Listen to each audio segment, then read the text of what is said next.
I'm James Demer, the audio nomad, and today we're speaking with Nate Davis, who is a retired cannabis farmer, a part-time golfer, a sports bettor, a dad, a dog lover, and maybe most importantly to this conversation, a lover of good music and IEMs. And he's also a gamer.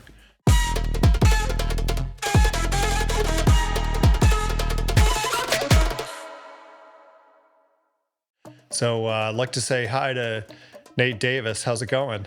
I'm doing well. How are you doing today? I'm good. It's so nice to talk to you. So Nate and I met at Can Jam SoCal. Nate came to the booth to check out some of the IEMs we had on demo. And we talked a lot about, a lot of different IEMs. We talked a lot about the origin. I learned that Nate's cousin is Fresh Reviews, who actually was a collaborator on the Zigot Arete. And we hit it off. So I thought I'd invite him on the channel and have a conversation. So thank you so much for coming. I appreciate you having me. So Nate, tell me a little bit about what makes you tick. You're such an interesting guy and you have such a really varied background. You know, what brought you to Southern California? What brought you to music, and what brought you into loving IEMs? So I'm born and raised here in Southern California, Oceanside. I've been here my whole life. I have traveled a lot, but I always come back home. It's California, man. Good weather, good people, great food. You know, the surf is amazing. Can go snowboarding too in the winter. And definitely great weather for golf all the time.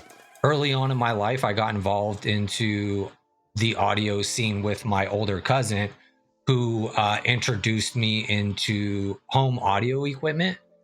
When it came to movies, and back then it wasn't Blu-rays Blu-ray yet. It was Laserdisc back in the day. Yeah, I remember Laserdiscs. Yeah, so we had a whole Laserdisc set up and a surround sound system, and he would teach me about audio and how important it was to make it come to life with the sound of the movie and the quality behind the film. And I always remember going to the movies after that, just paying attention to the films and the audio that was behind it. And it made me feel more immersed into the movie and just the appreciation of the work that went behind that type of stuff. And obviously being a music lover, me being young and he was 10 years older than I was, I remember riding around with him in his Karma Gia going from football practice, and he would have a nice little system thumping in his Karma Gia, and we'd be playing Michael Jackson and Prince and Guns N' Roses, and it just resonated with me and always made me feel good, special, in the moment with the music. No matter what was going on, it was always the music just made me feel good about life, no matter what we were going through, I can almost feel it, like riding in the Karma Gia, Southern California, sunset, palm trees. I mean, what an amazing experience. Cars like that, I live in Maine and they just rust out. So you don't get those classic old cars. But it sounds like it was your cousin, did you say? Yeah, it was my cousin. His name is Mike. Yeah. And he really had a passion for just audio in general, whether it was car audio, headphone audio, home theater. And he would get me involved, taking me to the stores here down in San Diego. Back then it was Circuit City. Circuit City's no longer in business, but we would go around, look at different headphones, different, speakers for the house and stuff. And, he really introduced me to different brands and companies. And it was just a really wonderful experience. And I'm so grateful to be able to have that still with me today. Is that something that you still share with him? Is he still around and still into the hobby? To be completely honest with you, I'm not quite sure if he's in the hobby or not. He lives close by. We don't have a super close relationship like we did when I was younger, which is unfortunate. And I do miss him and love him. And, but every time I do throw in IEMs or nice headphones or watching a good movie on the surround sound, I'm definitely always thinking about him, and I shoot him messages often to let him know, I appreciate the things he exposed me to, It's amazing to have a mentor like that in the hobby. I had a guy who owned a used record store in my little town growing up, and basically it was just an excuse for him to have a big record collection, and it was fun. I'd go in on Wednesday evenings when he was open and just sit and listen to music for hours, and we would talk critically about music, and he taught me so much. So I can really appreciate that mentorship that an older person can give you. Now, you were at Can Jam SoCal on Saturday, but you weren't there on Sunday because you were flying to Japan Correct. with your family Yes. that night. Yes. Yeah. So how was the trip? The trip was amazing. Obviously a long flight.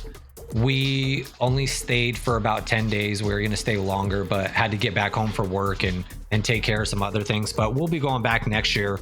My step grandmother is Japanese.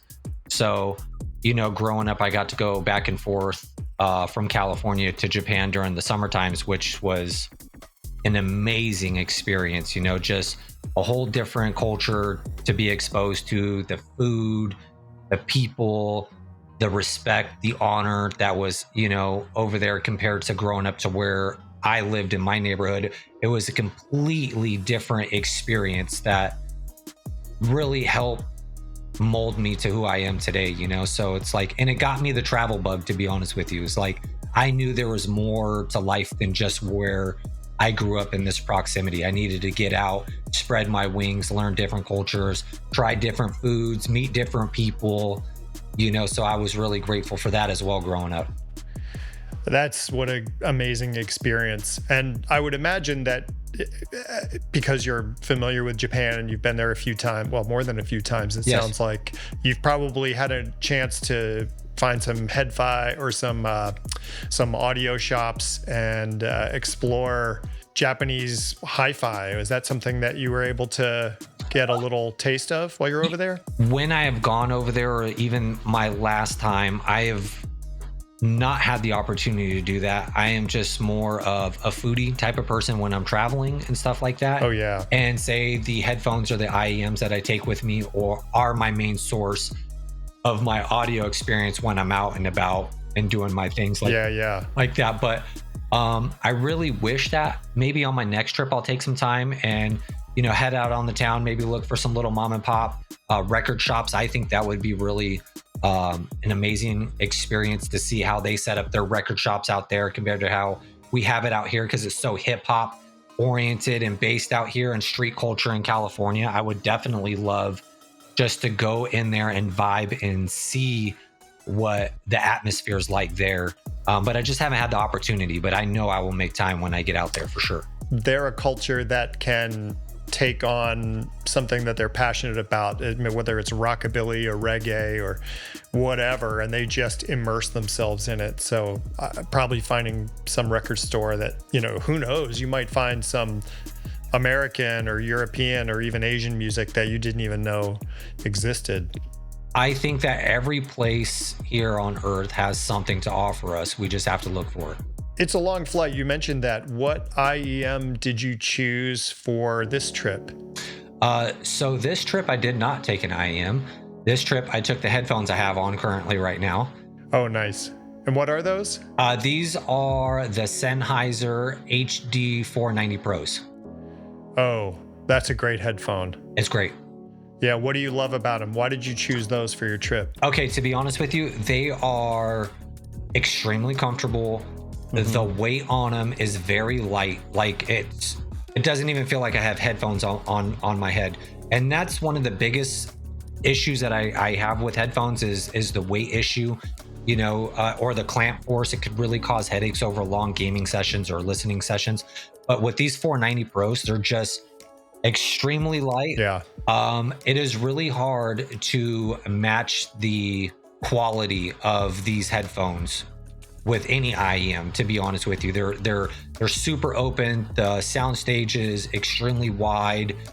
The highs are high, but not too high. The mids, punch where they need to. It has good definitional bass. if that Yeah. makes sense to you. And vocal clarity, it's going to be so hard to beat it. They're almost too good that when you're listening to certain tracks, you can hear certain things in the studio where people recorded. And then I'll throw in like an IEM or a different headphone, and I wouldn't have picked that up before. Yeah. And I'm like, this is kind of weird, like not weird, but not weird in a bad way, but weird in a good way, because it almost it trips you out a little bit. Like, hey, am I really hearing this? Yeah. But you can tell it's a recording thing on their end in the studio, especially in older 90s rap music. You can hear certain things when they're in the booth or like the sampling they were using. It's just so defined in these headphones. So I just come to appreciate them. I love it. I love it when you find those little Easter eggs in a recording, when you have a really detailed set like that. I've actually been using for work. I use these. I've got them right here. The Sennheiser HD 620S, I think it is. It's that new closed back, and oh my God, I'm in love with these things. I haven't had an opportunity to hear them, but everybody says that they sound amazing. They are amazing. Tell me a little bit about, I'm not a gamer. Okay. I'd love to learn a little bit more about what you look for in a headphone when you're gaming. Okay, so for me, when it comes to gaming, I spend a lot of hours gaming, probably about 6 to 7 hours a night gaming. And the first thing I look for in anything gaming related, whether it be IEM or a headphone, it has to have openness. It has to have width to the soundstage. I have to be able to hear things that are left, right, forward, and behind me, almost like 360 degree. But the depth perception has to be pretty spot on. And a lot of IEMs or headphones that I've tried are super narrow, so it's like in FPS games, when I'm listening for footsteps or people reloading their weapons, or if they're putting armor or using shield batteries, depending on the game, I need to be able to pinpoint the direction that I'm hearing that from. That's fascinating. So, it's not just about a sensory experience. It's really about being better at the game, because you can hear things that you wouldn't, that maybe would get you killed if you didn't hear it. Absolutely. And there has been more times than not where a good set of headphones or a great set of IEMs have saved me in some tournaments, or, just late night grinding, to where I'm like, I'm talking to my teammates going like, hey, do you hear this? There's people coming, and they don't hear it.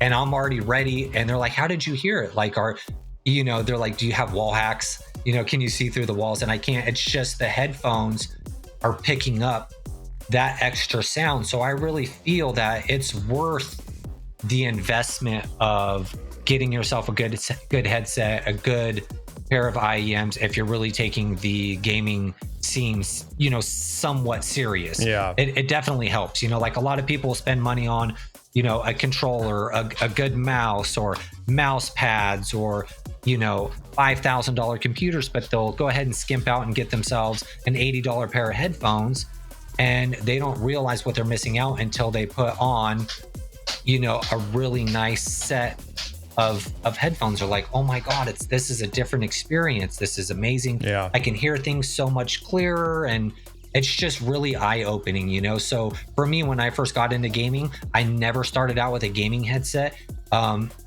I can't remember where I read this at, but it was an article. It said, if the label on the headset, it says gaming, it's definitely not good for gaming. Right. So go a different direction. Yeah. And so I automatically out of the gate went with Sennheiser, and I couldn't have been more pleased with the decision that I had made from there. Yeah. And then I went on to IEMs after the long gaming session started. The clamp 4 started to mess with my jaw and give me, tension headaches and stuff like that. And I'm starting to see a lot of gamers now going to IEMs, and I definitely know that is the future of gaming in general, or long music listening sessions. It's just more comfortable. Yeah. Now, do you live stream, or are you like a competitive gamer? You said you're on a team. Like, how could people find out a little bit more about you and your gaming if they wanted to? So if people wanted to look for me in gaming, you'd have to follow me on my Instagram, which is It's King Nate. Sometimes I'll post updates, and I will stream sometimes on Twitch on some tournaments that I'm in.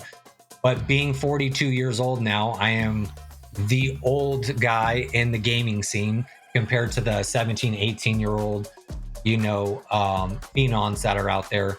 So I'm more so on the side of having a good time, teaching the youth just how to be a good sportsman, when it comes to the gaming, because esports is now considered a sport. And I'm just really trying to leave video games in general in a good place. I want to leave it where I found it. Me coming from the days of the original Nintendo or the Atari, or it's real nostalgic for me, and I just want to leave it like how I found it, which is just so innocent and an escape from this hard world that we face day to day. I want it to be a good, safe place for people to go and have a good time. And unfortunately, these days, there's a lot of negativity involved in the gaming scene. And I am just trying to advocate people being, there for each other, being respectful, and also, supportive for one another. It's not always about you. It's okay that the other person wins. We have to really root for people when they're up, because you're never going to always be down, and you're going to be up at some point. You want people to be there for you too when you're up, so that's my whole goal right now with gaming, is just trying to teach people proper etiquette and to have a good time with it, not take it so serious, because life is extremely short. Yeah, I think that's a good rule for life. And I think that's probably one of the reasons why I connected with you at CanJam, because that's what you brought to my booth, and it was magnetic. And yeah, you're just a warm, solid guy, and it's fun to be around you, and you've got a lot of great things to offer. In fact, one of the things you taught me was about the Z Empire IEM, which I have yet to purchase. But can you just tell our audience a little bit about that hidden gem, the Z Empire? So it is definitely a hidden gem. It has a bone conductor in it. I am not sure the exact size of the bone conductor, but this IEM sounds like nothing that I have experienced before. Like, you definitely, so if you're a bass person, or you grew up in the era where it was cool to have a sound system in your car and you wanted to feel the rattle in your body, when you have these IEMs, you definitely feel the power of the track you are listening to in your ears. And that vibration is something that hasn't been matched by another IEM that I've listened to. And it's just, the build quality is phenomenal. I'm looking it up now on the website, and it says it's an 11 millimeter bone conduction driver. So I think it's actually the same size as the one that's in the, it's probably the same manufacturer of the one that the audio puts in the Origin, but clearly it's tuned a little differently. Yeah, so when I listened to the Origin at your booth, you already know I had a great time. I was knocking over there. I was getting into it. It felt super immersive with that IEM.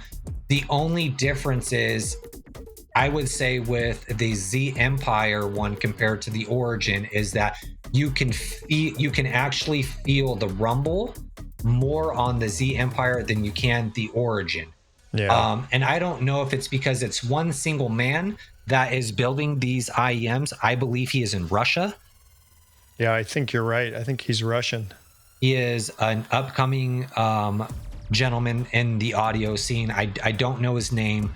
Mukarnikov Anatoly. It's one of the best purchases that I have made in a long time, especially with being close to, I think it was $800, which is not a cheap set, and it's not an expensive set, but it's definitely money well spent for me. 700, which is really a pretty tremendous value. If they were at CanJam and I was able to demo them there, and you were to tell me these were $2,000 IEMs, I would have still have purchased them.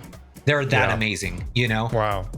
And it's just really nice to see people coming in the audio scene in general, trying to make a name for themselves on their own without these bigger backing corporations behind them, where it's, I feel is becoming saturated a little bit. This is just my personal opinion. and he has done something different. And I just think that's the way moving forward. I really think that it's going to be either the custom thing moving forward, because companies are going to have to find a way to separate themselves from one another, because I just feel it's becoming too married. You know, it's like all the faceplates are starting to look the same. All of, you know, they're sounding similar. Or one person's doing the bone conductor and then the other person's doing it, and the tuning's slightly different, but really not. You know, you would be happy with either one. So we really need something that's just going to separate itself from the pack. I'm looking forward to that here in the future, hopefully with whoever's getting emerged from the pack, you know, so to say. Yeah, I completely agree. It's so refreshing to see someone, a pioneer, right, just in Russia. You know, I don't know what it's like, what his situation is like there, you know, getting parts and testing equipment and building and shipping and stuff. Right. Well, it is a few month wait to get his products. So, you know, I know he's taking his time on the things. They're not rushed, you know, and I don't mind waiting for something either that is handmade, custom. I would love to order a pair. I've got to save up a couple of bucks, and then maybe it'll be my Christmas present to myself. And I hope anyone watching this who's curious gives him a chance to order. Yes. I think we could probably put the website in the link so you could click on that. But I will tell you, going to Can Jam definitely opened up my eyes to some other sets that I wasn't able to listen to, obviously, you know, before going there. So it was awesome to experience new things. And it was also an experience for me in general, in a good way and a kind of an uncomfortable way of being there that I didn't expect as well. So, tell me more about that. You were actually the first booth that I came to just because of Fresh. So I wanted to see Fresh reviews, IEMs out and about, obviously. So he's my family by gaming. So let me get that straight. I call him my cousin. I love him. He's my family by gaming. I really support him because he is extremely honest with his reviews. He's not biased, whether it's a collaboration with himself or other people's collaborations. He gives it to you straight, raw. We don't really have that in the industry, and I really appreciate that. And especially for him tackling the gaming side of things, there's not a lot of people that are tackling the gaming side of things that are outside of the influence of these bigger companies like Logitech and Razer and people that are getting paid for these reviews. So it's a fresh take on things for, you know, HiFi and different IEM sets that people would never know about. So anyway, so I wanted to come support him and see his things at your booth. And then I met you, and my interaction with you was so incredible and warm, and the aura was really inviting, right? It made me feel welcomed to Can Jam. It's something that I've never experienced. And to be honest with you, it's not something I ever thought I would go to, if you want me to be completely honest with you. But I definitely had a great time coming to your booth. And you know, I think it's Audio 64. I think that's the name of the company, Audio 64. They were really good. 64 Audio? 64 Audio, yes. It was Philip and Kalani. They do the IEMs and stuff like that. They had the solo IEM, their new planar, and they were amazing. Those guys were super inviting to me and warm, and they had a good presence to them. They weren't trying to sell anything to anybody, and man, they were just super interested in the gaming background, why I was there, why I wanted to listen to IEMs. They were super nice. 64 Audio, they don't have anything to prove to anyone. They are the OGs, and they do it. Yes. They do it the best, and their customer service is amazing. And yes. Yeah, I love those guys too. They're awesome. But I definitely will say the highlight was your booth, just because me and you click so well. I hope that anyone who comes to visit the Linsol booth at any of the Can Jams has the same experience that you do. I use audio in everything I do, right? Like the IEMs, when I was cultivating, I remember when I first got my original set of my tees, my Menger tees. Oh yeah. I couldn't get those out of my ears for over a year. I remember being in one of my facilities, and I would get in there at 11 o'clock at night, and it would be, you know, 5:30 a.m. and I still had them in my ears and just vibing to the music, just Yeah. being one with the plants and in the environment, and just super dialed in. But Yeah. that's a testament to how immersive those IEMs were to me. And those were my first set of IEMs that I ever bought. And to me, they're still one of the best. And I just know that audio in general can put you in a completely different, state of mind. It's amazing what it could do for you. It can put you over the moon, it can get you out of depression. It can help you with anxiety. It's definitely there for you as a coping mechanism, just for things in general. I just love music. Audio in general is just amazing. I love it too. And I think sometimes being in the industry and thinking so much about, the hardware, it's easy to forget that the whole point is to really immerse yourself and get lost into music. And it's great to hear someone else validate that that's really what it's all about. So thank you, Nate. No problem. And thanks for coming on the Audio Nomad channel here. I'm sure it's not the last time that we'll have a chance to talk. I think you're a wonderful person, and I'm just looking forward to a great friendship down the road. And I really appreciate you having me on. All right, Nate. Well, until next time, we'll talk to you. And take care and be well, and keep those headphones or IEMs in your ears and enjoy the music. Absolutely. This video is brought to you by Linsol.com. Linsol sells IEMs, headphones, amplifiers, digital to analog converters, cables, really just about anything you could want for personal hi-fi or even home hi-fi. Their prices are great. The quality is exceptional, and their customer service is really second to none. Check them out in the link below.